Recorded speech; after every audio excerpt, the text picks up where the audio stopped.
Every team, every topic, everywhere. This is Believe.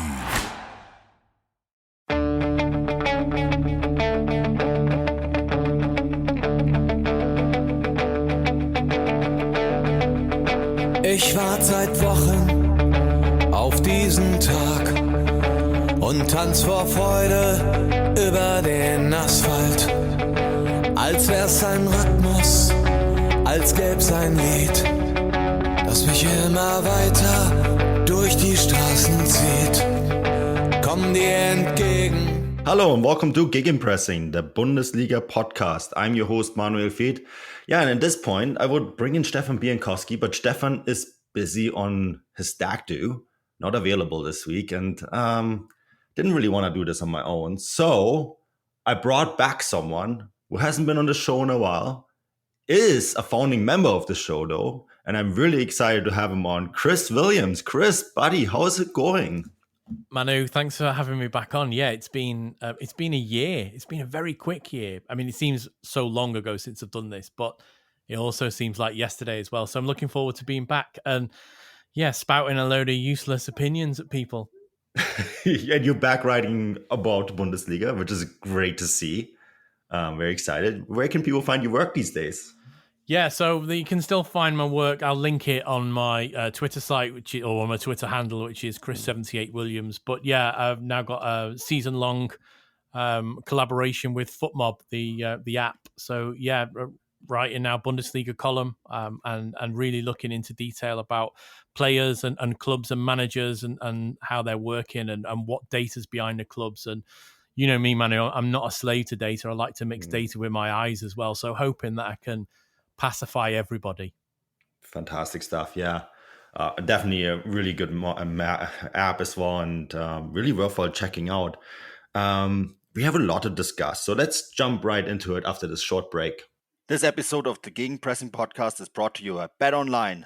BetOnline is the fastest and easiest way to wager on all your favorite sports, contests, and events with first-to-market odds and lines.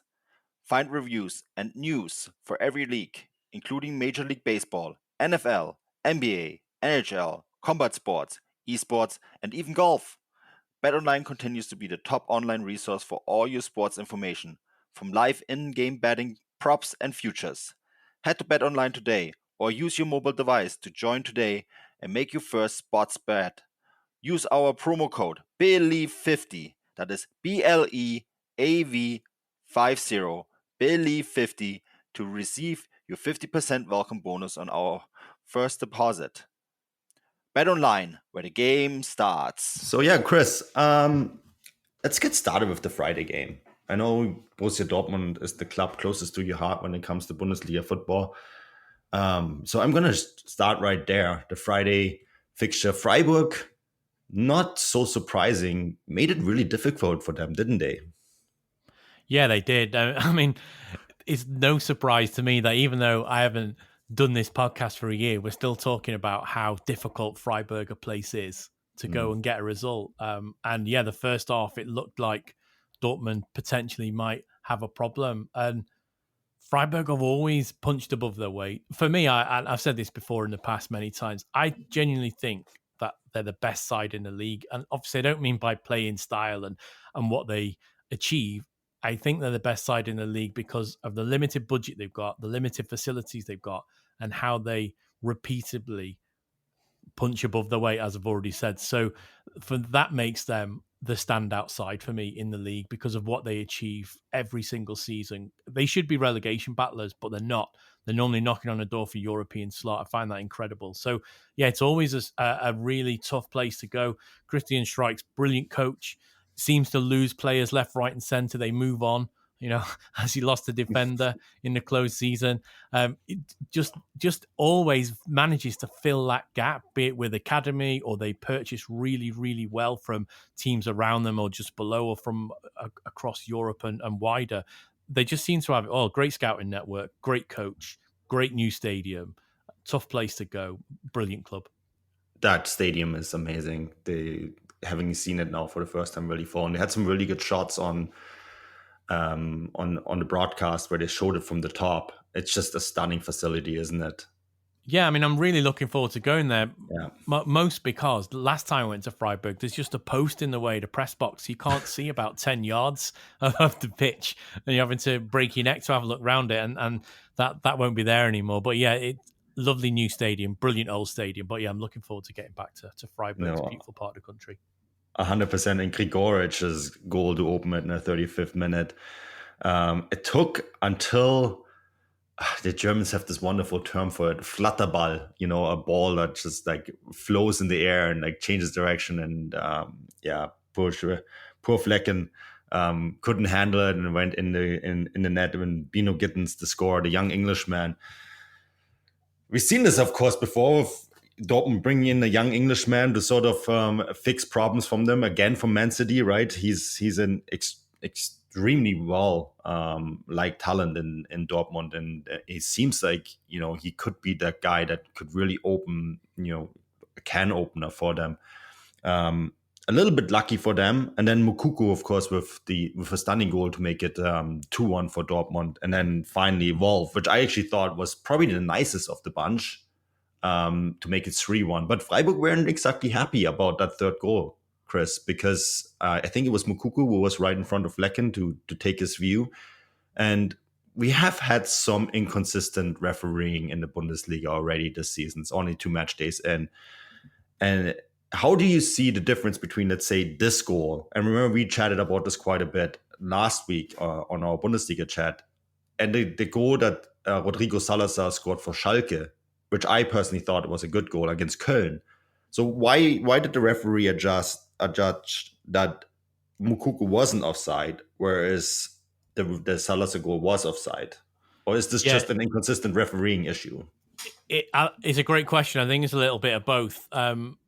Obviously, for anyone who has joined your listenership since I've left, they may not be aware that I'm actually qualified referee, and I do referee weekly in the UK. So I referee on a Wednesday and a Saturday. I've just been accepted for promotion again, second season on a bounce. Give myself a little bit of a pat on the back there. Thank well you. Thanks. But yeah, so that's why I've got a vested interest in laws of the game. And what I try and do is I try and explain it from a referee's point of view. I'll never say that a referee's wrong, especially an elite referee, because I am not at that level to criticize a referee. But I can see why things are and why things aren't given under the laws of the game. Okay, so the third goal for Dortmund, interfering with the goalkeeper's sight and view, it's not black and white, unfortunately. You would think it would be. Offside's an absolute, supposedly. You're either offside or you're not. It's like, are you pregnant? You can't be a little bit pregnant. You're either pregnant or you're not. So that's what offside should be. But because of how complex a game is, there's all sorts of subjectiveness in there. So if you are blocking the line of the sight of the goalkeeper, theoretically you should be offside. But other things are brought into it. So what's the distance from the strike to where the goalkeeper is? Is there a bit of distance in it? Has the goalkeeper got enough time to see the ball on the way in? Are they having to look round a player, or can they see over the top? There's all sorts of different nuances. And the one thing that this brings into offside is it makes it subjective. So what I might think is offside because he's interfering with play or interfering with the line sight of the goalkeeper, someone else might not think that. And that's where it becomes a real problem and a bugbear. Because the laws of the game say, in the opinion of the referee, so if the referee thinks, actually, I think the ball there, it's had to travel 20 yards to go to goal, goalkeeper's had enough sight before it's been hit. I don't think that Moukoko's interfering with play there is interfering with his sight. It's a goal. And another referee might think differently. So that's where the issue comes. So, I mean, we see that not just in the Bundesliga, but we see it across leagues every single weekday across Europe. But it happens. Happens in the Premier League on Sunday as well. And people are asking a question. If you take it back to the Schalke game at Cologne, I mean, that is a really big call. It should have been the opening goal at a game. The strike is from outside the box. The keeper is sighted, and it also takes a deflection and goes top corner. For me, if I'm reviewing that on screen, which the referee did, I'm giving that as a goal because I think the keeper's got enough line of sight from that because it's struck from the edge of the box. It also takes a deflection. 2 goalkeepers weren't saving that had they been able to see it and on the line. It literally goes in the top corner. You couldn't have put it better with your hand if you placed it. So for me, that was a decent goal chalked off.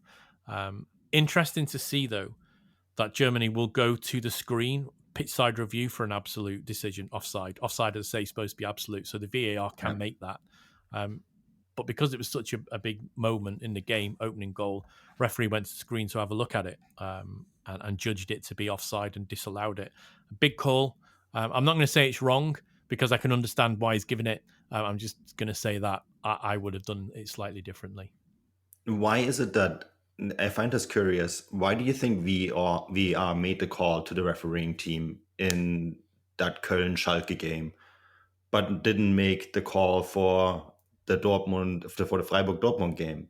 Yeah. And I actually thought that in the Freiburg-Dortmund game, and I mean, this is as a neutral, but Moukoko is almost in the goalkeeper. I mean, he touches him. Why do you think VR decided in this point to not page the referee on the field? Yeah, so the sending the referee to the screen on the side of the pitch is an unusual decision for an offside, because you're either offside or you're not. In the VAR protocol from the International Football Association Board, which is a worldwide protocol, every league should adhere to it. The VAR can make the decision on their own for absolutes. So, for instance, are you offside, yes or no? That's under the control of the VAR. It can be, just like an assistant is. So if an assistant raises his flag, the referee gives offside, never gets overruled in elite football. So it's just another assistant. The VAR is just another assistant referee. That's the A and the R. So they're allowed to do that. I think what happened in the Schalke game, or the Cologne game, Schalke at Cologne, was that the VAR wasn't 100% sure. So he got the option to send the referee to the screen. Obviously, we don't get the audio, so we don't know. But I can imagine that conversation between VAR and the referee for the Cologne Schalke game was, he looks like he could be in a position interfering with play, but it takes a deflection. I'm not 100% sure. Do you want to go and have a look? And then the referee's obviously gone, I'll tell you what, I'll go and have a look, because it's opening goal's a crucial time for any game. It can change the game dramatically. So the referee's gone to the side. It helps to sell the decision to the players, because now both the Schalke and Cologne players are knowing, okay, the referee's going to make the decision. The guy in charge of the game is going to make the decision, not somebody sat in a bunker 5-6 miles away. So that's why I think that was done. But as an assistant, which is a video assistant referee, they don't have to send the referee to the screen for an absolute and offside. So they can make that call themselves. So he's obviously gone, the VAR's gone, for me, he's not in line. It's a clean goal. And the referee's gone, okay, that you can make that decision. But it just opens up another level of subjectivity, doesn't it? And I do get it. Fans will go, Freiburg fans will go, why didn't we get that option? It's because it doesn't have to be given. And that doesn't placate everybody, because there's a lot of people that will say Moukoko's in an offside position and he's definitely interfering. And there's people who go, he's in an offside position because of the length of the shot. The keeper's got time to react to it and look around it. And that's where the big difference comes from. I do like VAR, certain points of it, but it adds another level of subjectivity onto an already subjective game. And that's where I think we get issues. Yeah. I think that's the issue I have with it too, right? I think that the problem is too that it, for a lot of people, it doesn't feel consistent, right? Yeah. And I think that's always a big 100%, issue. that's what it is. If you we all just lived through 2 years of COVID restrictions, so let's make it relatable to this. If restrictions are not consistent and they don't make sense, people will be complaining about them. And I think this is the same issue that people have with VAR at times, or maybe refereeing in general. Yeah, it is. And it's because the games are so high profile and because they generate a lot of passion in people. People are obviously a lot of invested in it. And it doesn't help by colleagues of ours in the media who give out duff information because they're not 100% au fait with the laws of the game. And then that gets taken as gospel truth by people who maybe should be told a little bit more. But yeah, I see it week in, week out. I see it in my own game when a referee myself, I'll give a foul for something and then maybe I don't give a foul for a similar thing because it's not quite at the right threshold that particular time. And yeah, players get players and fans get frustrated, and I can see it why. There's plenty of times where we've seen, red card, yellow cards upgraded to red cards, and then we've seen a pretty similar incident in speed and ferocity and brutality not be upgraded, and all of a sudden fans are saying, well, why did that happen to, I don't know, why did Bayern get away with that, or why did Dortmund get away with it, but someone like Freiburg don't? And people will see at every league you go to, be it the Bundesliga, La Liga, League and a Premier League, people will always say there's a top 2, 3, 4, 5, 6 bias. Referees are afraid to make big calls against big teams. I don't think it's that. I just think that if you're a really good attacking team like Dortmund are, like Bayern are, you're going to get more controversial-ish decisions because you attack a lot more. This is also where I guess things like the referee has to read the game. It almost becomes like, this is why fouls are not always the same. I mean, yeah, subjectively they should be, but I guess this is when if you're in the game situation as the referee in charge on the pitch, and you see a game develop, and I think the world-class referees have the ability to read a game and say, okay, well, because of the way this game is going, this is an offense and this isn't. Is this the right interpretation that I have here? Yeah, it is. So people aren't going to like this, but if a game is getting feisty and high-tempered, you will see the referee get more pedantic about fouls, because it gives an option to just calm the game down for a second. So if you've had a particularly fierce first 45 minutes and it's teetering on the edge of a kickoff, you'll find that when the game restarts, there'll be a clamp down. You might get an early yellow card, or fouls that weren't being given previous 45 minutes all of a sudden start getting given because the referee wants to get control of the game, stamp his or her authority over it. That's not to say they want to make it all about them, because as we know with games, if they get feisty and they get a little bit temperamental and passions get raised and you don't clamp down on it, around about 55, 60 minutes, there's a leg breaker tackle goes in. And that's what a referee's there for, to look after player safety. And sometimes you just need to be a little bit pedantic and calm the game down. That doesn't mean take the passion out of it. That just means take the fiery temper out of it and let it be played at a high level, which is what most games are anyway. Very rarely does that step in. I think the only time you need it are for high-level derbies. Dortmund Schalke or Schalke Dortmund, wherever it's been played, is a classic one for that. It starts at a nice tempo, and then someone scores or someone doesn't score or someone feels injustice. The tackles keep flying in, and then a referee will stamp down on it and try and just bring it down a level. Don't want to bring it to a nice little passing game where no one's going to, put a tackle in. Don't want that. We want a high passing game, but we want it fair. If you feel that the game's going out of that into a scrappy environment where tackles are flying in, just use your whistle and your cards to bring it down a level and get it back to that high tempo, good attacking football that we want to see, not players scrapping with each other. This is a really refereeing heavy episode, which I think is great, because I think this is something that we don't often have on the show. And so I'm going to bring you to the next controversial game that we have on the agenda here, and that was Leipzig against Köln, which I actually thought was a very good game as well, and very high tempo. I think Köln looked very good early on the season and might, I think, surprise a few people as well. This is, of course, also the game that Timo Werner's first comeback. He scores a goal. Clever from him. You can't be offside if you score from 30 meters out, right? And the goalkeeper giving you an assist as well. I think we all love the Bundesliga, but I think Schwaber has had a nightmare there and has not done the DFL any favours, has he? Timo Werner couldn't buy a goal at Chelsea, comes back, smashes one, and it's a good shot, smashes it from 30 metres, and he fumbles it in. And that's not, specific to the Bundesliga. I think David De Gea threw one in over the weekend in the Premier League. So there's no Bundesliga tax in inverted commas. It happens in every single league across the world. Goalkeepers make an error. It's just unfortunate that Werner's real best shot, it goes in from 30 yards. Yeah. But it's nice to see him back, Manu, and nice to see him scoring. Yeah, and I think he's really happy to be back too. I think he's taking a huge pay cut to come back, right? As a transfer that I cover quite closely, and he's definitely on a lot less money now than he was when he was with Chelsea. And I think for Leipzig too, this is a pretty good deal overall. I think he will look back on that adventure as something he had to do for himself. Yeah. but it was really the wrong thing to do. He went to the wrong club at the wrong time. I think had he gone to Bayern or had he gone to Liverpool, I think the style of football would have suited him a lot better than it would have done at Chelsea. And I don't think Thomas Tuchel liked him at all. It's unfortunate for him. But he's back in a familiar environment. He's back, in a familiar setting. And he's not been gone that long, so he's eased himself back in, playing under a different manager. Obviously, Tedesco's different style of football than probably what he was used to under Hasenhüttl, etc. But good to see him back. Really good to see him back. But also, you have to remember he did win the Champions League with Chelsea.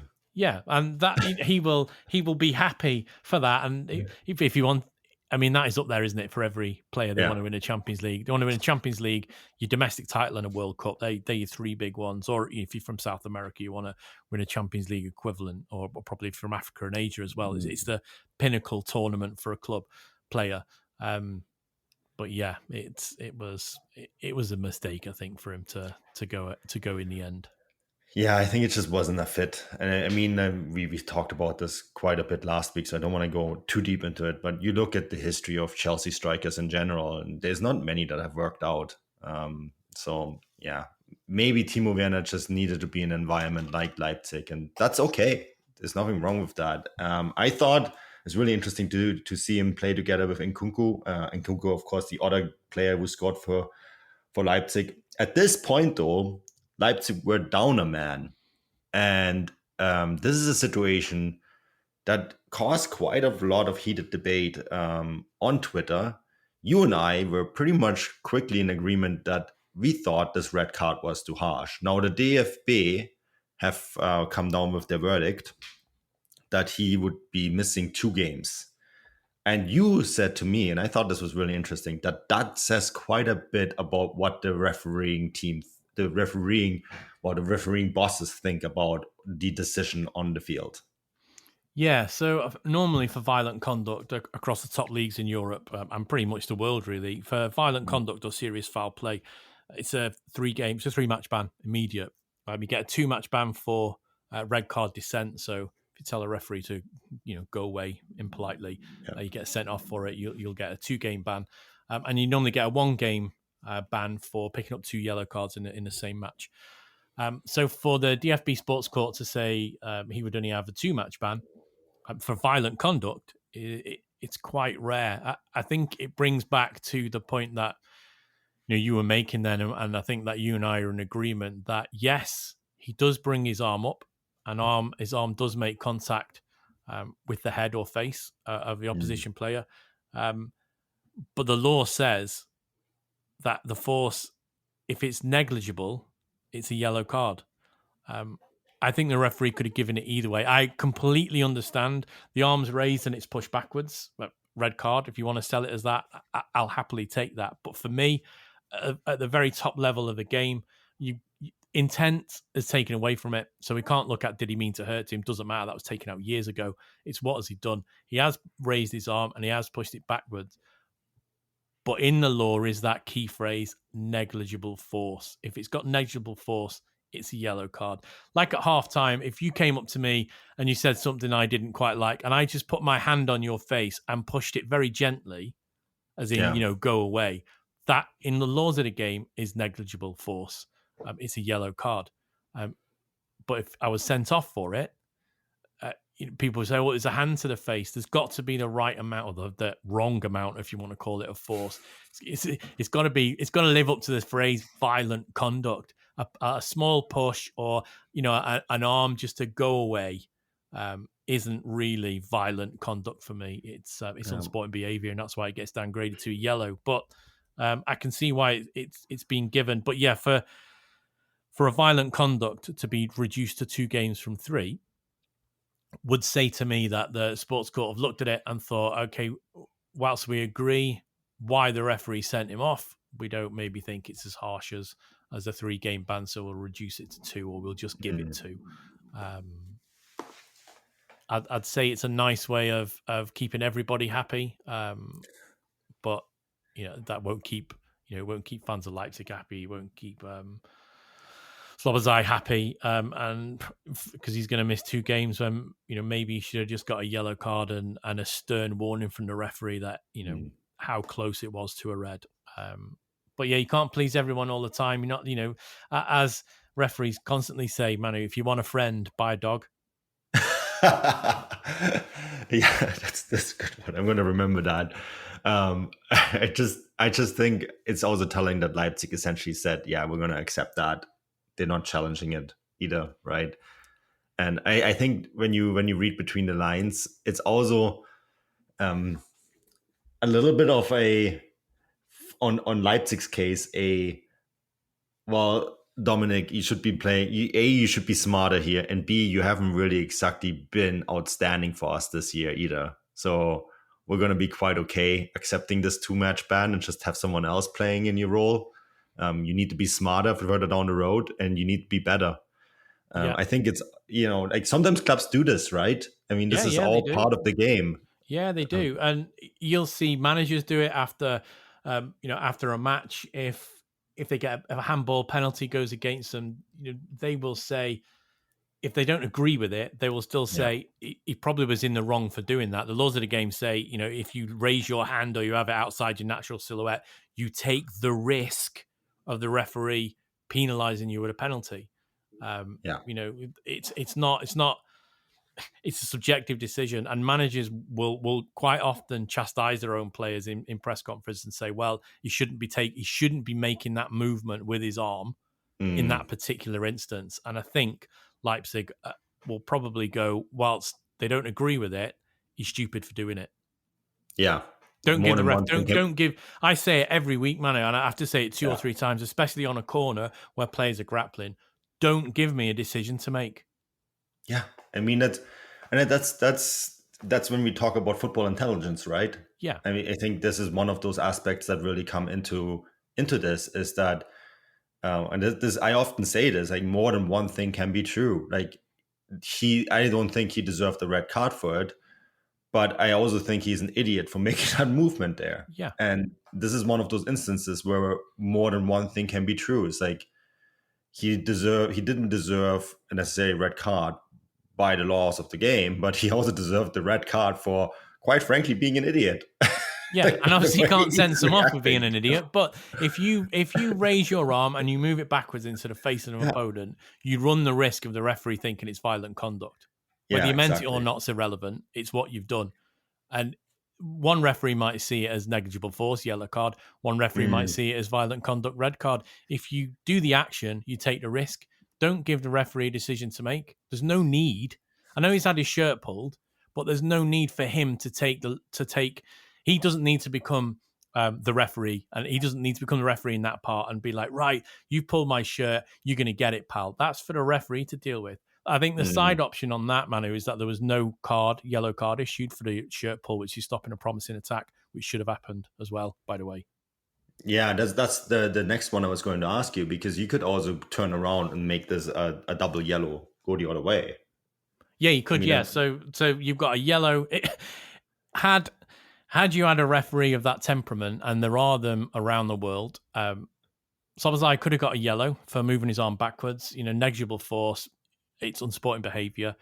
But then you've got the shirt pull, which is stopping a promising attack, and then you could say that unsporting behaviour. Simulation, maybe. In order to simulate, we know as a word is dive. So in order for you to dive, there's got to be no contact. That is the provision for a dive. Yeah. If there's any sort of contact, it's not a dive. You can overplay it, and you can try and do something to get your opponent sent off or to penalised. And that's what he could have been double yellow carded for. Saw it in, I think it was a championship in England last weekend. 2 yellow cards. One for a foul, one for dissent. 2 yellows, a red, see you later. It does happen. And had that happened, I don't think anyone could have complained from either side. But then that is a real big decision for the referee to take. Not that he or she would shy away from that decision. You've got to make a decision within the game's temperament, how the game is. Does the game deserve a red card at that instant? No, it doesn't. For me.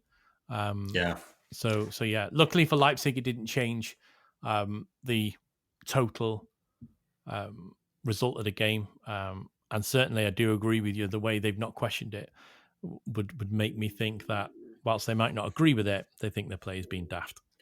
Well, yeah, because like at the end of the day, Leipzig lost this, or no, didn't lose. But it felt like a loss, I think, for them. They drew this game 2-2 because Guardiola scored an own goal. Yeah. I mean, they had this game under control, even with 10 man. Yeah. And then gave away a really silly goal that ultimately cost them. You can say, okay, well, maybe the extra man on the pitch would have made a difference. But I think on a normal day, they win this game, even with the man down. So I don't actually think that red card, although I do think, and this brings us back to the ability of reading the flow of a game. And, this wasn't a game where tempo was flaring. I mean, this was not one where you just have to stamp out an issue and send someone off. Like, I didn't get the sense that this game was that heated. This is not Chelsea against Tottenham. That's what I'm saying. Yeah, it's not.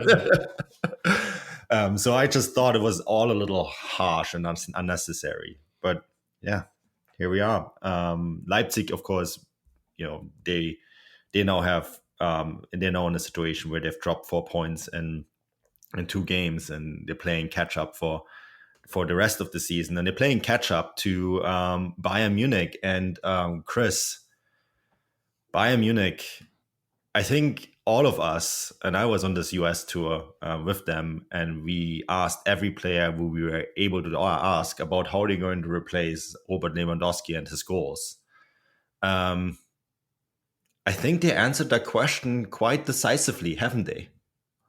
Yeah, I think they have, and they've answered it in a way by bringing in players and tactics that allow more than one person to score a goal. How many times over the past, I'm going to say 5 years, Manu, have we chatted that any injury to Robert Lewandowski would derail Bayern because they don't have goals in other areas?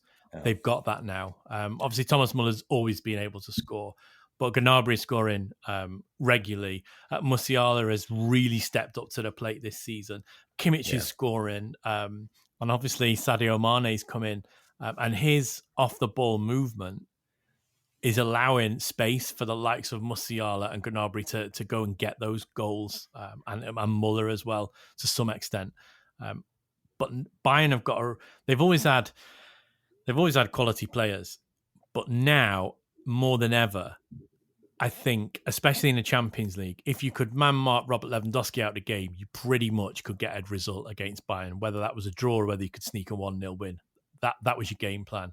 Stop the balls to Lewandowski, stop the goals. Dead easy.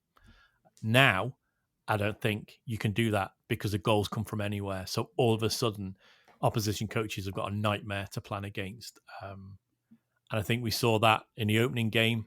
And I think we saw that in this game, although Bayern are a lot better than Wolfsburg, so you would expect them to almost breeze past them. The test's going to be in the Champions League, but Bayern look frighteningly good now after losing their best goal scorer, maybe of all time. Yeah, it almost feels like they're freed of Robert Lewandowski. This sounds really harsh. Like, don't get me wrong. I think Robert Lewandowski is I always valued him as an interview partner, but also B, he's been, as you said, one of the best strikers that they ever had. And also maybe still is one of the best players in the world, but it's almost like they're freed of the shackles of having to accommodate him. And I've been really taken away by this 4-man attack that they now have. For me, Musiala has been the best player over the last 4 games. The goal he scored to open against Wolfsburg, that's a world-class goal. Chris, that's the sort of stuff Maradona did.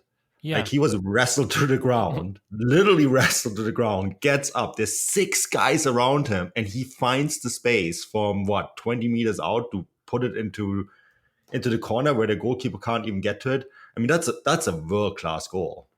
Yeah, he's always been good. I think since he burst onto the scene, and I know he's only young now, but when he was younger, he burst on, and everyone's like, "Oh, he scored in the Champions League very, very early on. Really good goal as well, away from home.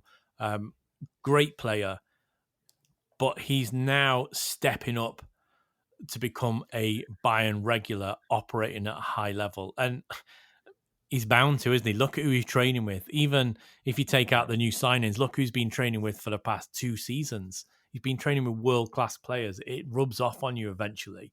And that's how, under good coaches, which Julian Nagelsmann is, that's how players make the step up to the next level. They're used to working with they get used to working with a great coach in a great setup, surrounded by world-class players. It raises their game. And Musiala is now in that bracket of a quality player. And unfortunately for the rest of the league, I think Bayern now look more frightening without Robert Lewandowski. And I'd never have said that 2 years ago. I think they now look better without him. And that's not me, sour grapes in it because I think he's left a league that I love and he's gone to La Liga. Good luck to him. I think he probably could have gone years ago to Real Madrid. But I genuinely think sometimes it happens, a player leaves and everyone's like, this is going to be the worst thing for them ever. And actually, it frees up the rest of the side. And look La Liga, look how much better Real Madrid are now without Cristiano Ronaldo. Yeah. Look at who it's freed up. Benzema. Benzema, right? Of course. Yeah, I mean, he's the main one that's been freed up. But he's the star there, but there is no one star. They're of equal footing, and it frees them all up. And I think that's what Bayern have turned into, which is exceptionally dangerous. It does give other players the room to breathe a little bit. You look at Serge Gnabry. Musiala is a great example. I don't think Thomas Müller... Sorry, Manu, he's cutting there. Serge Gnabry was pretty much looking out the door a couple of months ago, and now he's a critical part of this new Bayern transitional side that they've come up with. I genuinely thought he was going to go, and now he looks like he can't be replaced, and that's perfect because that's what you want. You want a squad of depth and real class, and they've got that now. Musiala and Mane have been getting a ton of the applause, right? Obviously, Musiala being the young German talent, the phenom, and Mane being the shiny new signings. But I actually think that Gnabry-Mane partnership up front, that's been looking really good. And Gnabry is probably one of the big winners of Lewandowski leaving. Yeah, he has, because now he's got himself a forward partner who, I know when we look at it on paper, it's a forward too, but Mane, because of where he will play, I know Nagelsmann will want him to be positionally disciplined, but he will give him the freedom to pull left, pull right, stay central. And that's what someone like Sadio Mane brings. Originally, just a left-sided forward at Liverpool, has made that transition, so now he could play on the right side if Salah was injured, or he could go central if Firmino had an issue. And Bayern are reaping the rewards of that now. It's given Gnabry, he's a clever player, Gnabry always has been, because another winger by rights, so he knows where to run in different channels, not just a central striker, but you get a winger who can play in a central role, all of a sudden you've got a real problem for an opposition. And when you've got two of them up front, they can just pull defences left, right and centre, and the centre-backs will not know what's happening. And that's where centre-backs make an issue of themselves. They don't know whether to stay, they don't know whether to press, they don't know whether to tackle, and either they do nothing or they do all at once and give away a penalty, and that is, or a free kick. And that's what is happening when Bayern run at players with this four-pronged attack. The quality has been incredible to watch. I mean, like, just being with them in preseason, then seeing them in the Super Cup and the first Bundesliga game in particular, it's just been, it's been a joy to watch. I don't think there's going to be many teams in Europe that are going to be anywhere close to them. The one thing that stood out to me, and I was curious because Sadio Mane better than anyone I know. He's been offside a lot. He had 2 offside goals taken away in the Super Cup. I think there was 2 against Frankfurt, and then there was another 2 against Wolfsburg. Yeah, I mean, so get used to that a bit. As I say, for anyone who's never heard me speak before, I'm born and bred in Liverpool. I'm a Liverpool fan. So it was a real loss for me personally to see Sadio Mane move. But obviously now he's moved to the Bundesliga. Great, because I get to see him again. But yeah, he occasionally found himself offside because that's how he plays. He plays on the shoulder of the last defender. And with VAR, you're looking at millimeters of error. Yeah. I mean, that I think one of his goals he scored in the opening game, he was marginally offside. The other one, he was a good yard It's or close. so offside. They had to bring out they had to literally bring out the ruler. Yeah, and I think you will find that. But I know we talked about Timo Werner, another player who found himself offside a lot, but I think he finds himself offside through lack of concentration. Werner, I think Sadio Mane gets penalised because he plays high on the defender's shoulder, and sometimes that works for him, and sometimes it works against him. But Sadio Mane generally not found offside by mistiming of a run as such. You're looking at millimeters for him. But yeah, he will score a lot of goals. He'll create a lot of space for others to score a lot of goals, and he might be caught offside quite a bit. Yeah, no, it's been great having here, and I sense that he really, it's probably because of his time in Salzburg. He seems to just gelled really quickly at Bayern Munich, and it's also, I think that there's a lot of parallels between Liverpool and Bayern in terms of the way the club is run and that familiar feel, right, Chris? It seems like he's just a perfect fit. Yeah, it does, and a lot has come out in public since he'd left. He asked the start of last season to move on. He was told he could at the end of the season. So he's a player that plays his best when he's happy. I think for his last half season at Liverpool, the first half season, he wasn't particularly happy, and that showed in his play. I think the second half of the season, he knew he had a genuine shot at maybe winning a historic 4 trophies. And his performances reflected that. I know a lot of people go on about Mohamed Salah, but for me, the second half of the season, Sadio Mane was a standout player for Liverpool. And before that, when he was at his happiest, he is a really good player when he's happy, and he looks really happy. Yeah. And yeah, you're quite right. He knows the culture. He knows the Germanic culture. Austria and Germany, very, very similar, same language for a start. And Salzburg and Munich are very close, right? Yeah. So he would know that as well. Yeah, and so he will be in familiar surroundings. He's gone from a really big club to another really big club. He's not, whilst he is the main attraction because he's a new signing, he's not the main star. He's found himself in a team of other, world-class players, be it right at the back with Manuel Neuer, or be it with his colleagues around him, the likes of Thomas Muller, Kimmich as well, of course. And then he's got new players to look after and help mould, and he likes doing that. And he's got that with the youngsters like Musiala and the like. But yeah, Bayern looked frightening with him. If you just look at the strength of the bench that started that game against Wolfsburg, quite a lot of them, and I'll put Sven Ulreich in that, will make their way into a lot of first teams. Yeah, very good. It's been fun having you back. It's been great to be back. Thanks very much. We're going to have this more regularly, I think, and probably also going to have a few shows with you and Stefan. Yeah, that'd be nice. So it'd be nice to speak to Stefan again, because we never speak as a 3, really. I've spoke to him on the phone plenty of times. I spoke to you on the phone plenty of times, but not as a 3. Yeah, it's awesome. It just seems so, it fits like a glove. Having you back on the show, and it doesn't feel like it's been a year at all. And this has been fascinating. I love picking your brain over all this refereeing stuff. So thanks so much again. As always, the show is brought to you by Bet Online, and we'll be back with our regular shows later this week. Until then, auf Wiedersehen.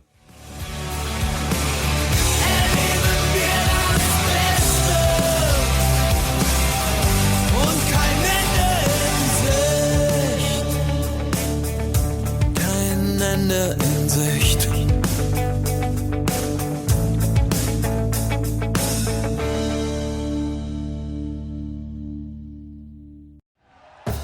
Thank you for listening to Believe. You can show support to your host by subscribing to the show and giving us a 5-star rating on your preferred platform. Check us out at Believe.com and search for BLEAV on YouTube.